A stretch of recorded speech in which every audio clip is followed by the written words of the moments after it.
It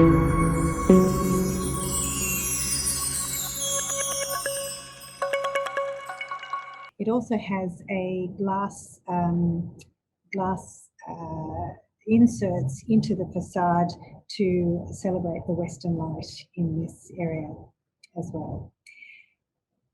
In House at Big Hill, this is another one which is under one of those dark canopies so it's a little bit like the Connenware House and the Hanging Rock House. It's a triangle and in plan, and it's really about its inspiration, if you like, is from Tanizaki in Praise of Shadows, where this lovely idea of his where we have a parasol and we put that above the ground, it casts a shadow, and that shadow is where we live. We create a place to live. So this, again, in another bushfire area, this relief from the heat sometimes in this cooler, darker space is quite important.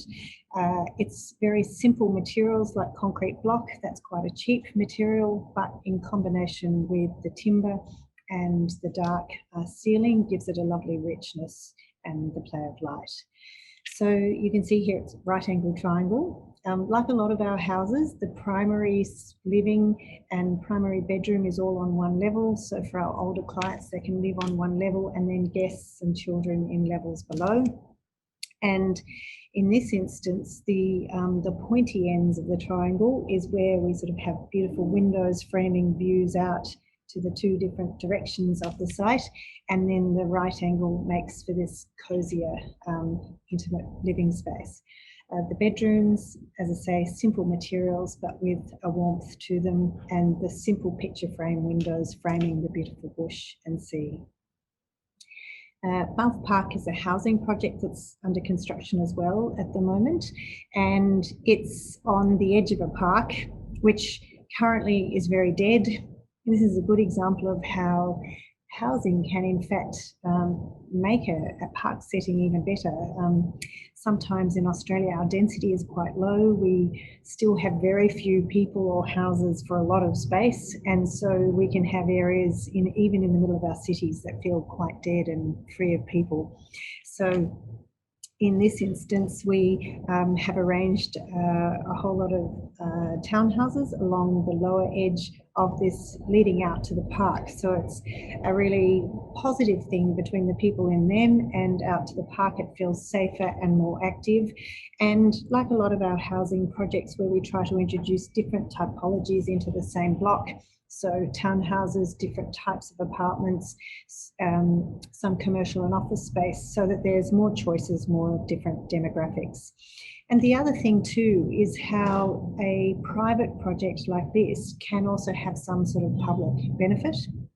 In this instance, we've created a laneway through from a main street that goes through the development to the park. So there's a nice shortcut. It's also a way for the park to feel a bit safer because there's access through it.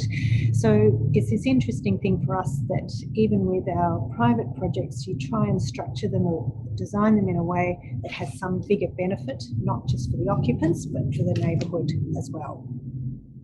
So there we go. You can see that laneway and the big civic door taking you through from the street to the park and the different plans, making sure too that every dwelling is of good quality and a beautiful place to live. There shouldn't be any duds, as we like to say.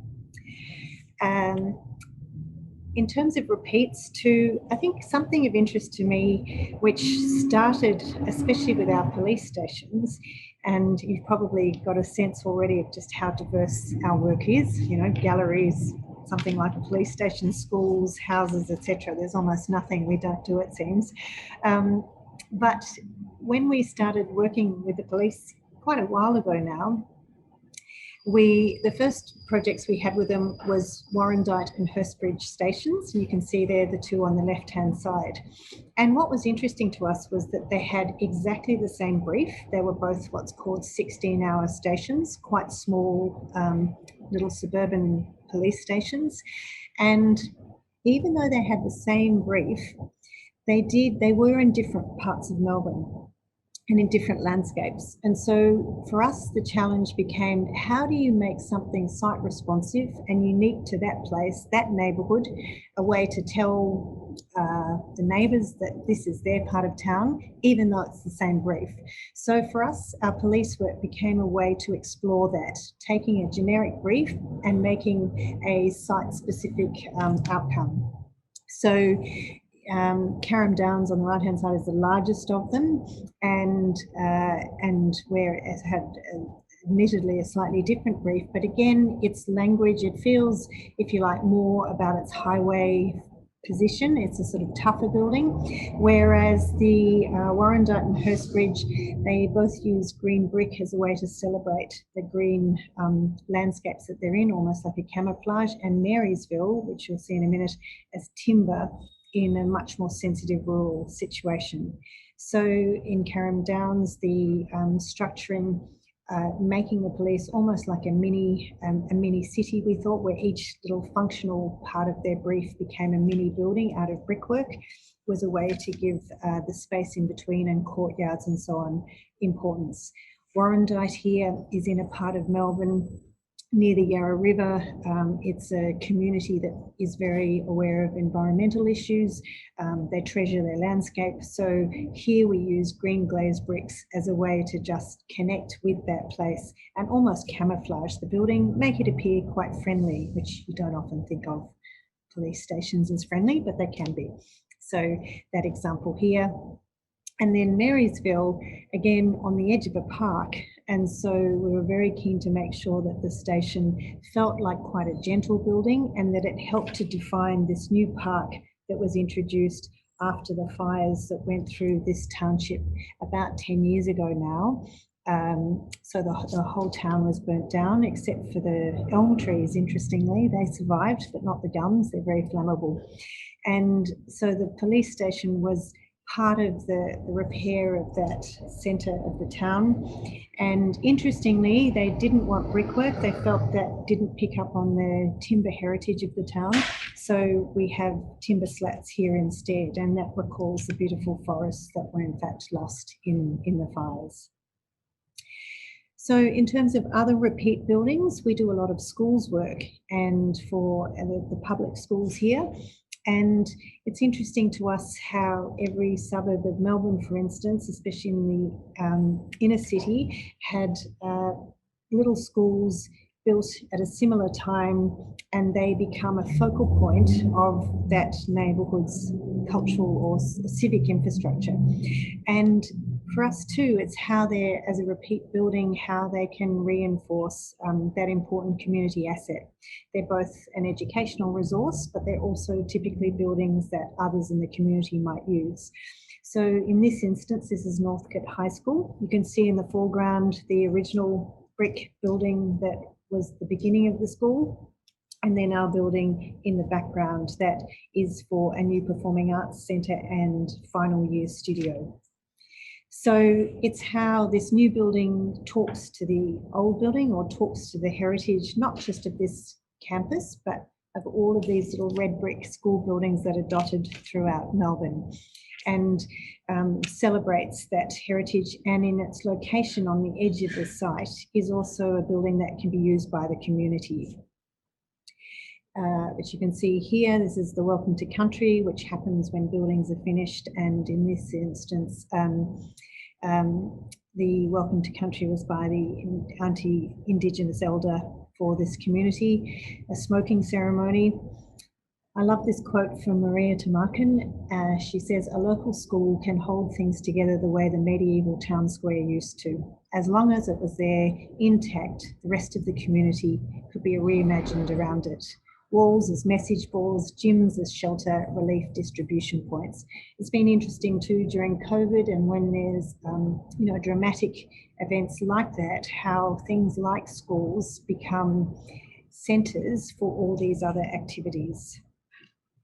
So that's the ground floor plan of it, and on the right-hand side is this very large highway, and you can see how the front of this centre spills out to the north to this square, which not only addresses the the campus, but is also like a public square on the street edge. So it works well as a community building. The last of the repeat buildings, I think, here is something as simple as toilets. I've always found public toilets a very interesting brief. I think they're a very important little building, but they're often not given the care, perhaps, that they should be. And in fact, I've followed with great interest, I think it's an Instagram account and also on Twitter, the Right to Pee. I know it's a campaign in India for public toilets as an important right, especially for women, and as safe spaces. So this is a toilet block on the edge of a highway in the country, about 2.5 hours out of Melbourne, in quite a beautiful bush landscape, as you can see here, with river red gums. And we were keen to design something that was felt safe, that didn't have any sort of hidden points, and at night was like a beacon, so it had a beautiful quality of light, rather than being the dark, dank spaces that toilets often are. So you can see on the right-hand side the glowing pods of the toilets with basins, and on the other side is a parking area, because it's also where a truckie might stop, or you might stop and have a snooze if you're feeling tired while you're driving. So the plan is very simple. It's a continuous wave of the glass, and the glass, of course, maintains privacy, but it always allows natural light in. So the toilets never feel dark and grim, but instead quite beautiful. And we also designed it in a way so that it would manage cultural sensitivities, different cultural practices of bathroom use with the basins, suites inside, and similarly with gender, all gender toilets. Again, because toilets are so loaded, you know, who can go in what part, there's discussions around that at the moment, very intense. So this was a way to manage that with a layout, and also to have no hidden corners for safety. So here you can see that in the daytime, the light, the beautiful light, of course, the client was very keen to know that no one would be visible through the glass. Yeah, and then you have it at night, this lovely glowing element, which feels like a beacon in that beautiful landscape. I'm now going to move on to the last part, which is to do with reuse. And this is something we've done quite a lot of more and more recently, sometimes with significant heritage buildings, other times more ordinary buildings, but just adapting them for new uses. And I think for us, we think that really every project we should ask as designers, we should say, what can we reuse? Is there anything we can reuse of what is already there? Because that is the first step in minimising our resource use in the project. And I think too, it calls for us to be really strategic in our thinking. I think sometimes design is us thinking our way out of a problem we might have created.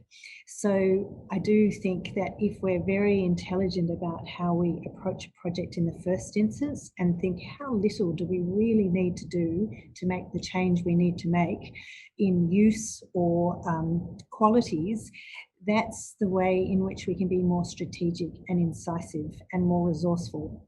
So we often start our reuse projects with this spectrum where we think, okay, we have this existing building or landscape, and is it about a change of use, or is it about a change of fabric, or is it about both? And how much of which lever do we need to pull to make this change? For instance, can we not do very much at all to the actual physical infrastructure and just simply introduce new uses for new life in these buildings? Or do we need to make a lot of change to the fabric, even though the uses are the same?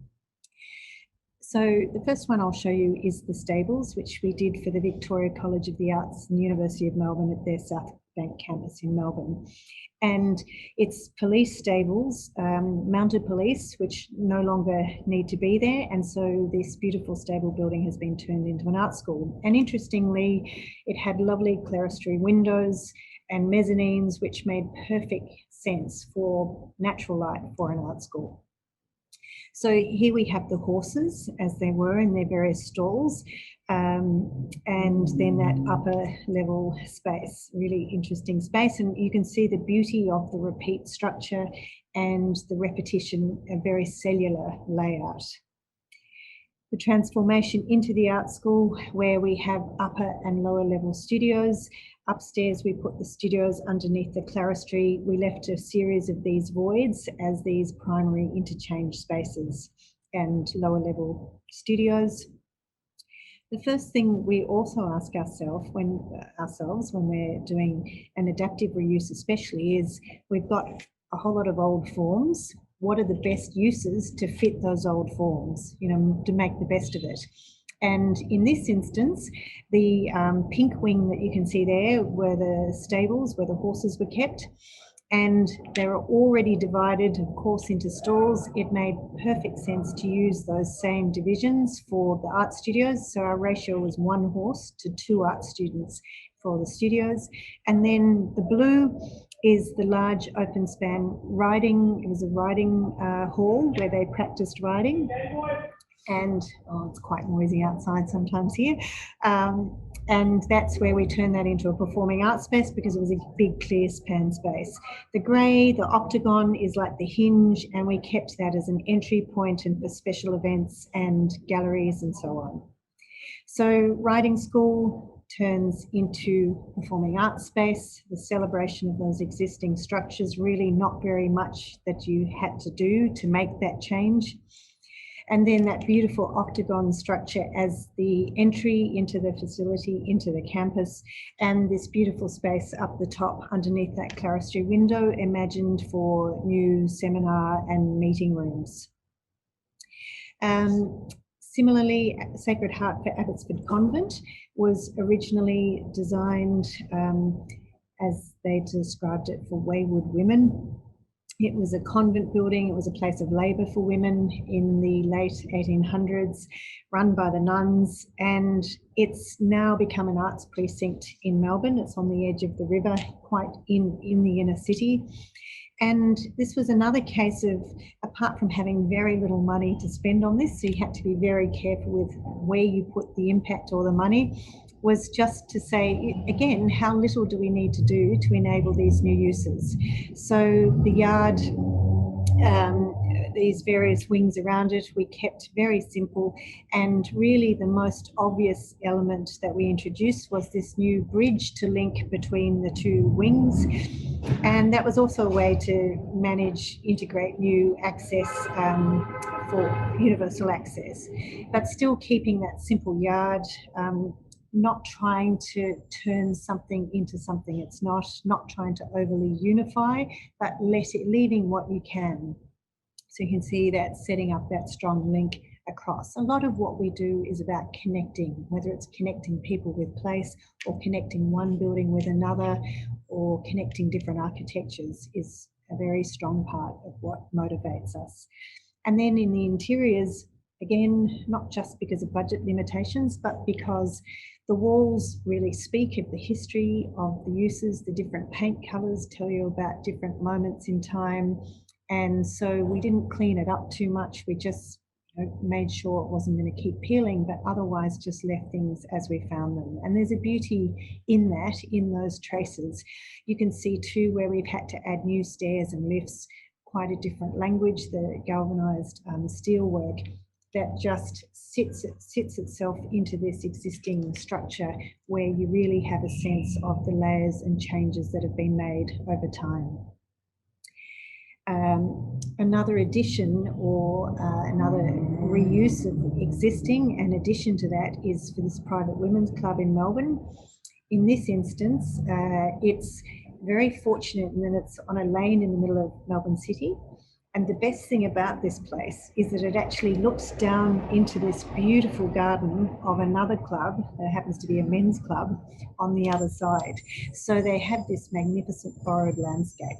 And so when we came to do the work for the club, we decided to add a new floor on top of the existing ones and think of it as this beautiful garden room that looked out into that lovely borrowed landscape.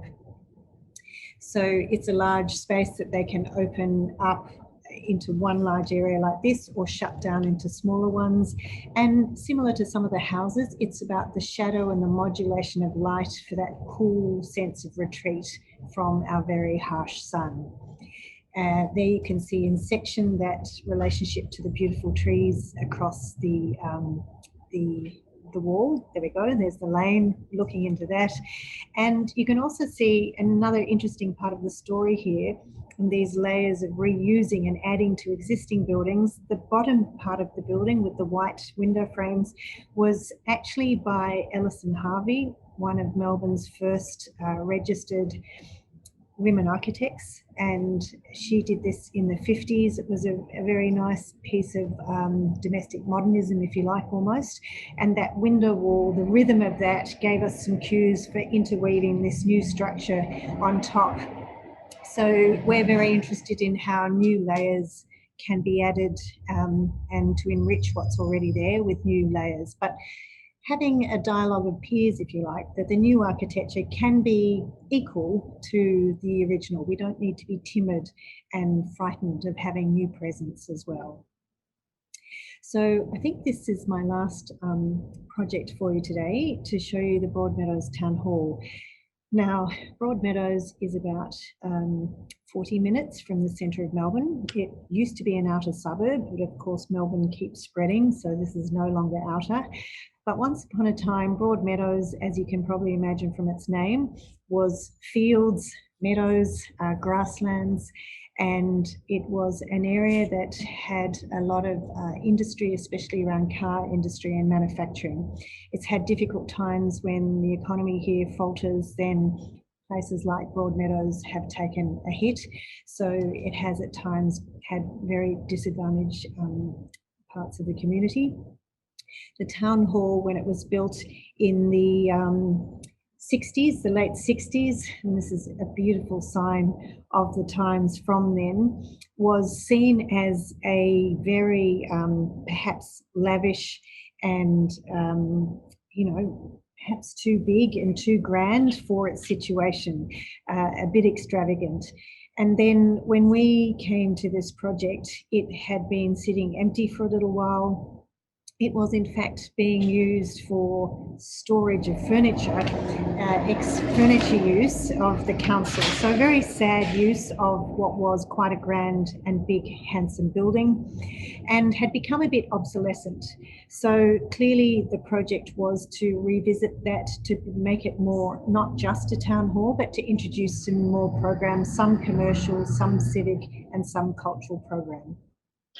But it was really handsome. It had this lovely two-tone brickwork, the orange and the beige bricks, and a staircase that people were very fond of. So for us, it was about thinking, what do we want to keep and hold on to, because it's a way of keeping community memories in that, and what are the changes we need to make. We did also, there was some pressure at one stage to demolish this and start again. Some councillors wanted a new building, but we could see how you would never be able to build for the same money as renovating something as handsome and substantial as this was.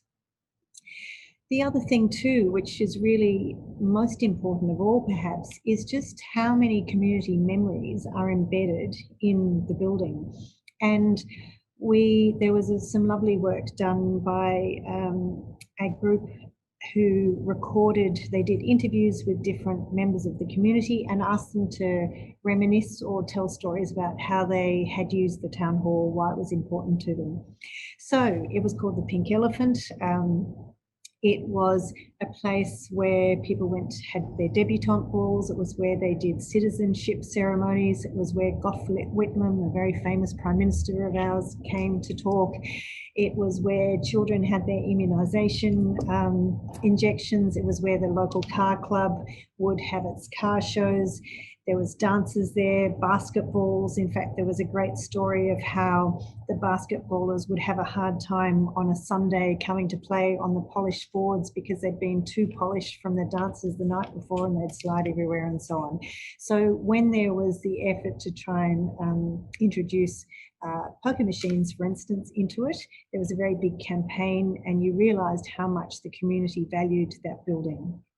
So here it is now with its new lease of life. A lot of what we did was restore it to its former grandeur and then make a few big changes to open it up to the surrounding community. So this is the original elevations. You can see here these beautiful old drawings. And in this, we're just describing how a lot of what we do with an existing building is to edit. So the yellow lines describe where we made big cuts into the original building to create new openings, new ways of moving through it, new ways of looking into it. And then the blue square is where we added. So add, addition, what can you do? So this is what we started with. You can see it's a classic bit of 1960s suburban planning, certainly in Australia and America anyway. You've got lots of these where it's big, dumb buildings in a sea of car park, not very pedestrian friendly. And you can see too, quite a closed facade. And then what we were able to do is introduce a perimeter landscape around the building that is more for people, so that there's holding back that sea of cars, and cut a big circle into the end of it to really open up the interior to the surrounding people. So here we have the sea of cars, and then on the left-hand side as it was, and then the plan as it is now, where we put this perimeter of new elements to form these little interstitial landscapes to make it more inhabitable for people. And then inside, you can see on the left-hand side the new foyer. Yes, you can see much of the original fabric, like the timber handrail is still there, but we've got new balustrades with compliance now. And just let that siren go past. This is live Melbourne on a Friday afternoon. The sculpture you can see hanging in that space, there's a very interesting story of that. It's by an artist, Robbie Rowlands, who he often works with existing buildings and makes something from the memory of those in the new artworks. In this instance, he made a cut in the floor of the supper room, and what that did was reveal, was part of a performance one night where it revealed the ground, the Broadmeadows ground that was underneath, that the building had sat on top of for 70 years. And then he took those floorboards and turned them into this beautiful spiral, which is now the centerpiece for the main foyer. And then on the right-hand side is this new street that we cut through the building. It was one of those big cuts you saw in that diagram. That is where we have the civic, the commercial spaces introduced as well. So another one of those programs introduced. So it's not just a town hall now, it's also got a business incubator to help with employment in the area, the startup of new businesses, and a gallery as well.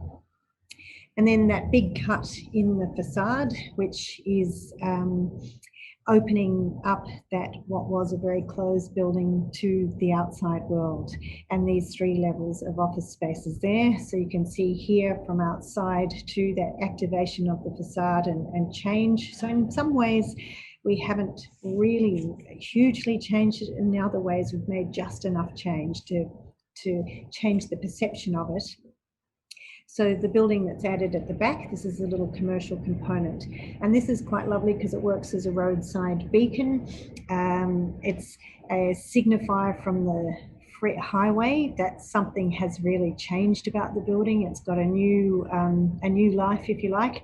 And this has these different sort of colours which they use to memorialise different events. So whether it's, Diversity Week, in this instance, or sometimes when there was bushfires and they had the red to thank the fireys who'd helped in the bushfires. So interesting how it's being used, and then the office space within that. So this shift from being simply a town hall, which was a bit too big to be used properly, is now a town hall, office space, a gallery, and a whole series of community event spaces. And that's where we find that more and more we're looking at these sorts of hybrid buildings where just one purpose is not enough anymore. They need to do a number of different things, which you can see here, all those different activities now in that building. The town hall proper, which is still working as a hall. And then the use of off the foyer, introducing a community gallery as another way to open the building up to more different users as well. The former staircase, that stair rail that everyone was so fond of, I love that purple carpet. It didn't get reused, sadly. It's a more resilient floor now, but you can see how we've been able to manage new requirements for compliance and still hold on to the character of the building. The front of the bar, which now is part of that beautiful grand staircase, in fact holds some of the old front of the former stage that's no longer there. So we're able to reuse elements.